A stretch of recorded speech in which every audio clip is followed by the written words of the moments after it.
So to bring up the, the shadow of during that meditation, a lot of painful and difficult feeling came up for me, and I feel the need to bring it out into the light somehow. I can get into feeling shame and isolation if I keep it to myself.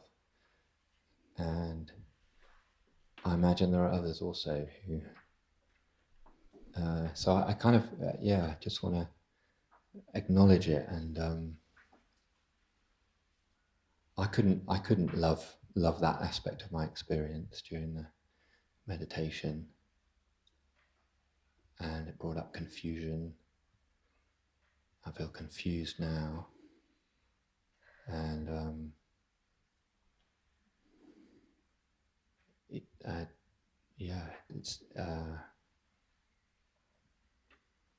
I don't know how to be with it.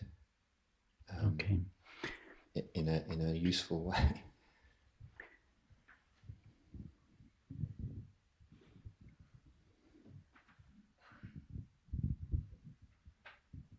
At some stage in the meditation, I think I said something like, I, awareness, love all experience. But the mind likes some experiences and dislikes others. So we shouldn't confuse these two.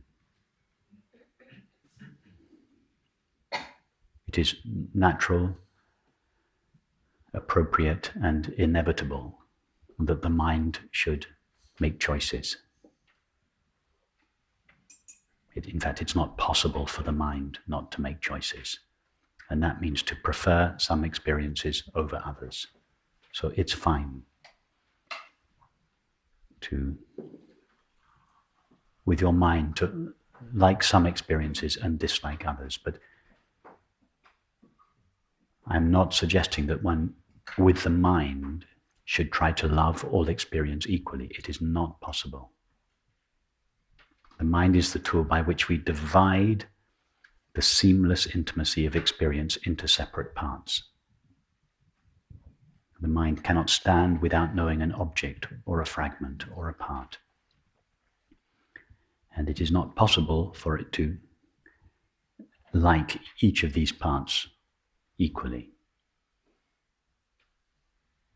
Part of the dividing process is to make divisions between good and bad and right and wrong, etc., etc. So let the mind do its job to be selective.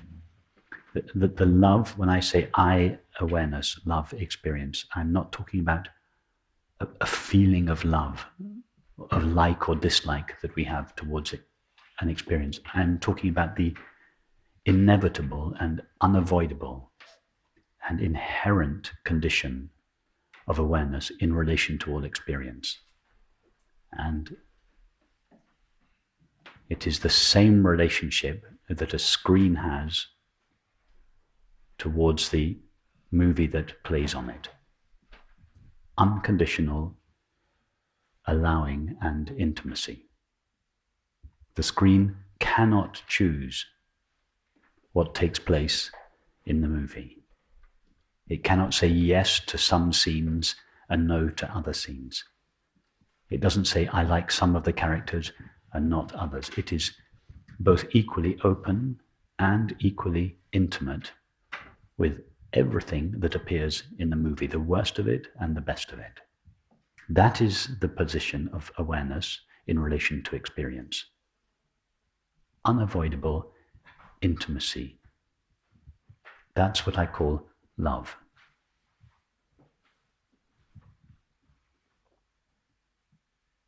So that's the first thing to say. And I say that in response to your comment, I cannot love everything that appears. When you say that, it shows that you are trying to love everything with the mind. You, awareness, already love, or rather, you, awareness, are already equally intimate with all experience. Whether the mind likes it or not, the mind is too late. The fact that an experience is appearing indicates that awareness is already totally intimate with it. When the mind rises after the fact and says, I don't like it, it's too late.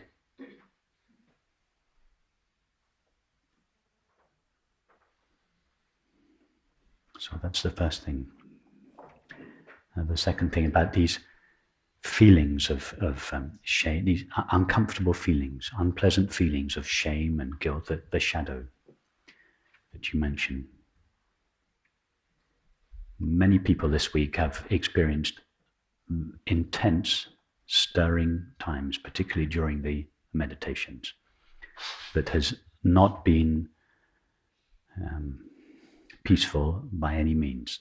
It's caused a lot of feeling in people, much of it very difficult, fearful.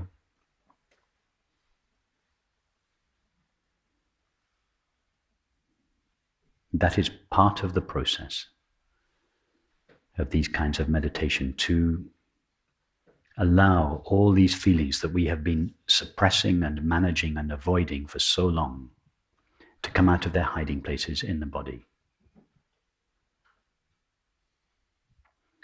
What is different from the approach that we take here, from the therapeutic approach, and I know several of you here are therapists, what is different here is that we don't get involved in any way with those feelings.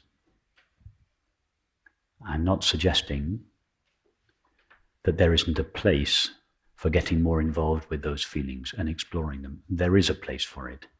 It's just not what I do. It's not my speciality.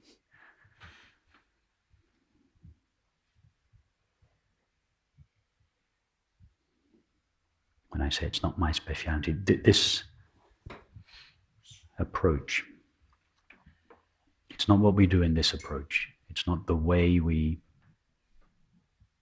work with, for want of a better phrase, these feelings. These feelings are provoked in us, and very often, as many of us here have felt this week, we get in touch with feelings, with ancient sorrow or fear or sense of loss that we have been successfully avoiding, or at least managing, for decades sometimes, and it can be very stirring and distressing even. But having invited these feelings out of their hiding place in the body,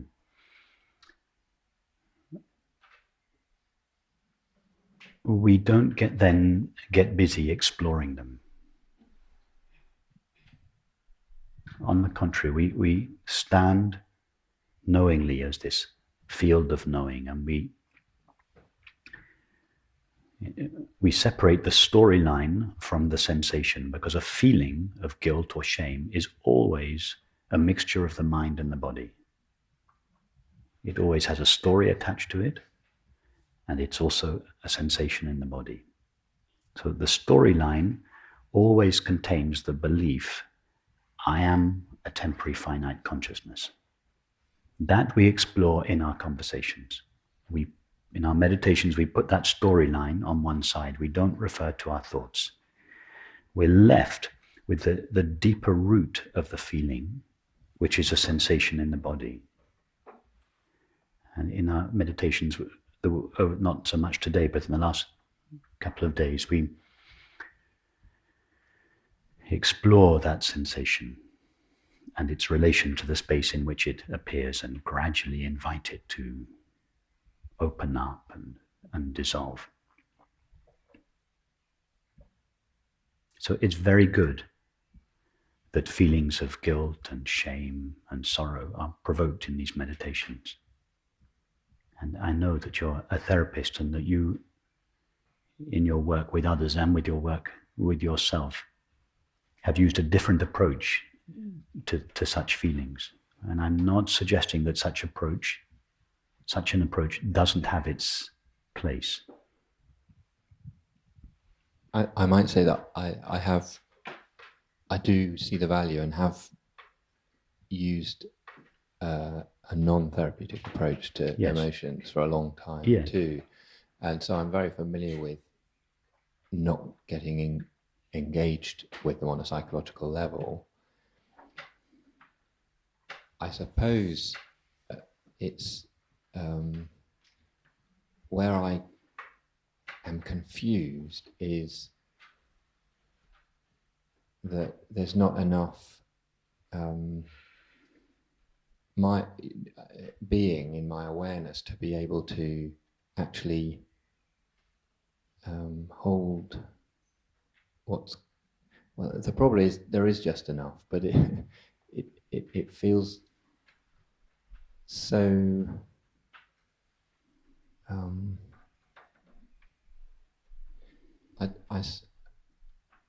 I doubt that I'm enough in my awareness to actually be usefully present with the feeling, whether it's just actually it just comes up and then it goes away again and then it comes up again, it goes away. It seems so repetitive. I don't see much evolution or dissolution. And maybe I just need to. It's because you're turning what is being suggested in these meditations into a practice designed to get rid of uncomfortable feelings. And in that way, you are actually perpetuating these uncomfortable feelings and then wondering why the practice isn't working. The practice is not working because you are practicing it. You have turned what is being suggested into an activity of the mind which you are using to get rid of the mind. So I just don't get it. I just don't get how you get out of your mind. I mean, I've experienced being you out get of my out mind, of the mind by understanding that you were never in the mind to begin with. How does the screen extricate itself from the movie? How hard does it have to work? If the screen was in the movie, it would have to work very hard. Then there would be a practice for it to do. But the screen is not in the movie. It is not attached to the movie. You, awareness, don't have to get out of the mind or out of your feelings. Your feelings and your thoughts are flowing through you.